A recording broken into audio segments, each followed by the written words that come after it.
সুপ্রিয় দর্শক শ্রোতা, রয়্যাল অ্যাগ্রো তথ্যমূলক চ্যানেলে আপনাকে স্বাগত।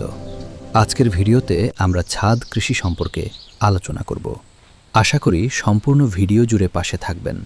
আপনি কেন ছাদ কৃষি করবেন? ছাদ কৃষি বা রুফটপ গার্ডেনিং করার পেছনে বেশ কিছু বাস্তব ও উপকারী কারণ রয়েছে। বাড়ির অব্যবহৃত ছাদকে কাজে লাগিয়ে খুব সহজেই শাকসবজি, ফলমূল ও ফুলের চাষ করা যায়।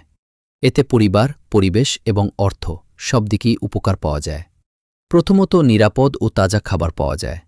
বাজারের অনেক শাকসবজি ও ফলে রাসায়নিক সার বা কীটনাশক ব্যবহার করা হয়, কিন্তু নিজের ছাদে চাষ করলে আপনি জৈব পদ্ধতিতে গাছ লাগাতে পারেন এবং নিরাপদ খাবার খেতে পারেন। দ্বিতীয়ত, অতিরিক্ত খরচ কমে।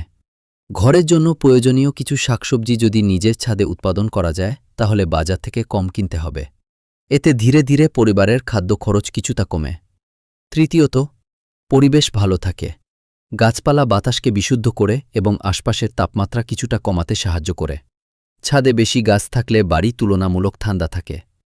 চতুর্থত, মানসিক প্রশান্তি পাওয়া যায়। গাছের যত্ন নেওয়া, সবুজ পরিবেশে সময় কাটানো মানুষের মনকে শান্ত করে এবং অনেকের কাছে এটি একটি আনন্দদায়ক শখ হয়ে ওঠে। পঞ্চমত, অবসর সময়ের ভালো ব্যবহার হয়। ছাদ কৃষি করতে গিয়ে পরিবারের সবাই একসাথে কাজ করতে পারে। এতে সময়ও ভালো কাটে এবং নতুন কিছু শেখা যায়। এই কারণগুলোই ছাদ কৃষিকে দিন দিন জনপ্রিয় করে তুলছে, বিশেষ করে প্রতিটি মানুষের মধ্যে। ভিডিও ভালো লাগলে লাইক, কমেন্ট করতে ভুলবেন না। ধন্যবাদ।